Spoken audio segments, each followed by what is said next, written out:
Bismillahirrahmanirrahim. Assalamualaikum warahmatullahi wabarakatuh. Bagaimana kabarnya adik-adikku sekalian? Mudah-mudahan kita semua dalam keadaan sehat dan mudah-mudahan kita semua dalam perlindungan Allah Subhanahu wa taala dari segala macam penyakit, cobaan, musibah dan wabah yang sedang merajalela di dunia, yaitu COVID-19 atau biasa dikenal dengan virus corona. Alhamdulillah, pada video kali ini kita bertemu lagi bersama Bapak, salah satu guru di MAN 1 Kolaka Utara. Dan kita pada video kali ini akan belajar pelajaran yang asik, yaitu pelajaran ilmu hadis.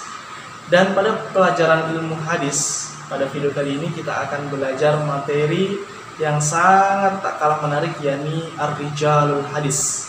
Materi ini biasa didapatkan di kelas 11 agama. Ya, namun sebelum kita masuk di materi, ada beberapa pesan yang ingin Bapak sampaikan. Yang pertama, agar kepada adik-adikku sekalian dijaga sholat 5 waktunya dan senantiasa melakukan doa agar kita semua terhindar dari segala macam bencana. Kemudian yang kedua, pesan dari Bapak agar senantiasa menjaga kebersihan dan kesehatan dengan bagaimana? Dengan mencuci tangan dengan sabun serta mengkonsumsi buah-buahan dan sayur-sayuran. Dan pesan terakhir, mari bersama kita semua melawan virus dengan tetap di rumah dan melakukan gotong royong kemanusiaan mulai tanggal 10 sampai 12 April 2020 untuk berhenti total selama 3 hari saja karena virus tidak bisa pindah kecuali dipindahkan. Dan jika dalam 24 jam tidak dipindahkan, virus akan mati sendiri. Apabila keluar, jangan lupa memakai masker. Ya, baik. Ar-Rijalul Hadis, materi yang sangat menarik. Nah, untuk mengawali materi ini, Bapak ingin memberikan salah satu challenge, salah satu tantangan dengan silahkan melihat gambar yang ada di sisi kanan Bapak dan gambar yang ada di sisi sebaliknya bisa dilihat. Bayangkan jika kedua foto ini pernah mengatakan, foto pertama, gambar pertama pernah mengatakan cara sholat yang benar adalah dengan berniat bersamaan dengan takbiratul ihram. Sedangkan pada foto yang di samping kiri Bapak mengatakan cara sholat yang benar adalah niatnya setelah takbiratul ihram. Pertanyaannya, mana yang bisa diterima, mana yang kalian terima, dan apa alasannya? Ya, di akhir sesi kita akan ulas. Ya, kita masuk di materi Ar-Rijalul Hadis. Di materi Ar-Rijalul Hadis, Bapak bagi menjadi 4 bagian. Pertama, pengertian Rijalul Hadis. Kemudian yang kedua, tujuan Rijalul Hadis. Kemudian yang ketiga, syarat Rijal al-Hadis. Dan yang keempat, tobaqoh Rijal al-Hadis.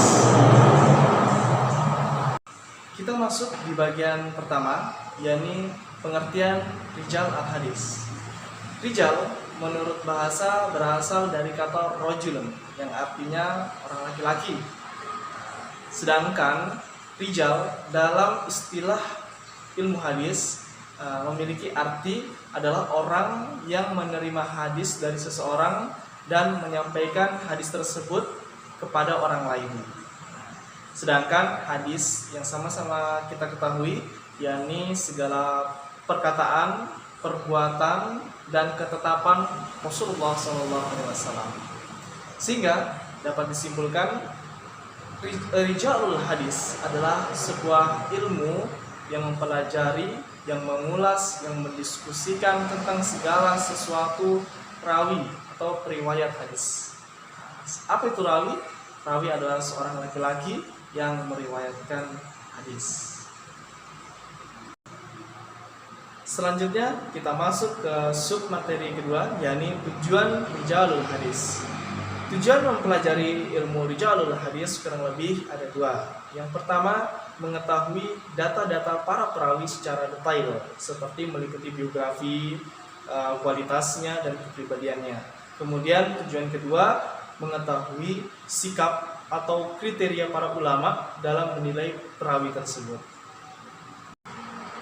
Selanjutnya kita masuk ke submateri ketiga, yakni syarat-syarat Rijalul Hadis. Adapun syarat-syarat dari Rijalul Hadis ada dua juga, yaitu yang pertama adil, kemudian yang kedua adalah dabit. Apa itu adil dan dabit? Adil artinya adalah orang yang adil. Namun dalam konteks ini adalah orang yang memenuhi syarat-syarat sebagai berikut. Yang pertama, Muslim. Kemudian yang kedua, sudah balik. Apa itu balik? Artinya ia adalah orang yang mumayyiz atau bisa membedakan mana yang hak dan yang batil, yang halal dan yang haram, perbuatan dosa dan perbuatan yang menghasilkan pahala. Kemudian yang ketiga, berakal sehat. Artinya bukan orang gila, bukan orang yang mabuk, dan bukan juga orang yang terlalu fanatik terhadap golongannya ketika ia menyampaikan hadis yang berisi tentang dalil yang mendukung golongannya atau sebaliknya. Kemudian yang keempat, tidak fasik.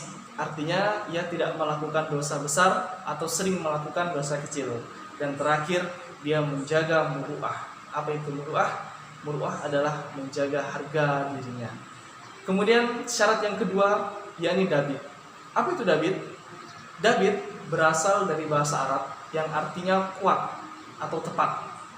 Dan dabit ini terbagi menjadi dua, yakni dabit fi al-kitabah, yaitu kuat menjaga tulisannya. Kemudian yang kedua, dabit fi al-hifz, yaitu kuat dalam menjaga hafalannya.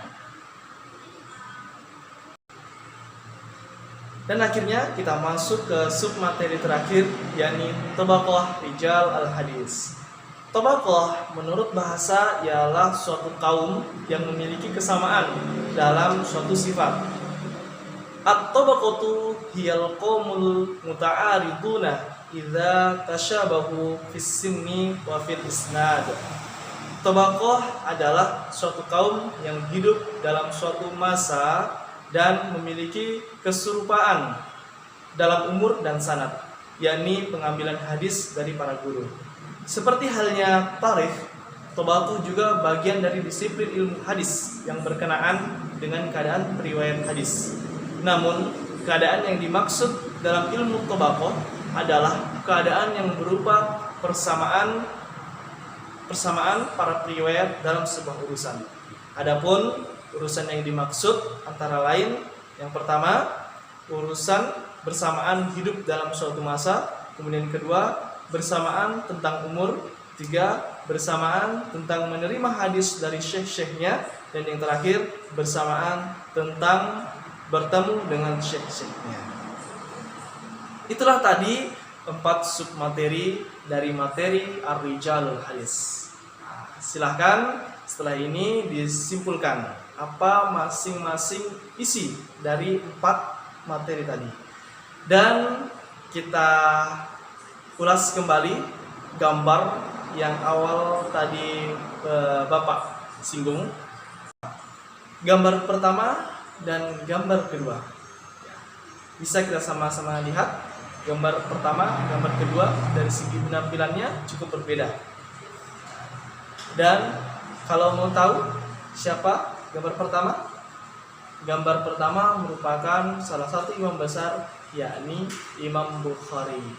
Sehingga bisa kita simpulkan pendapat yang bisa kita terima adalah pendapat gambar pertama, yakni gambar yang mengatakan bahwa cara sholat yang benar adalah dengan berniat bersamaan dengan takbiratul ihram. Ya. Itulah tadi materi tentang ilmu hadis, dan kita akhiri dengan mengulas gambar yang berbeda, dan kita sampai di akhir sesi. Dan di akhir sesi ini Bapak ingin mengajak kepada kita semua agar senantiasa berdoa kepada Allah Subhanahu wa taala agar wabah yang sedang menjangkit di Indonesia bahkan di seluruh dunia agar segera berakhir, dan kita bisa melaksanakan ibadah bulan suci Ramadan dengan bahagia, dengan aman dan tentram, dan kita bisa beraktivitas kembali di sekolah. Dan insya Allah kita akan berjumpa dengan video berikutnya, yakni video tentang pelajaran Al-Quran Hadis. Dan akhirnya Bapak tutup, apabila ada kesalahan mohon dimaafkan. Allah muwaffiq ila aqwamit thoriq. Wassalamualaikum warahmatullahi wabarakatuh.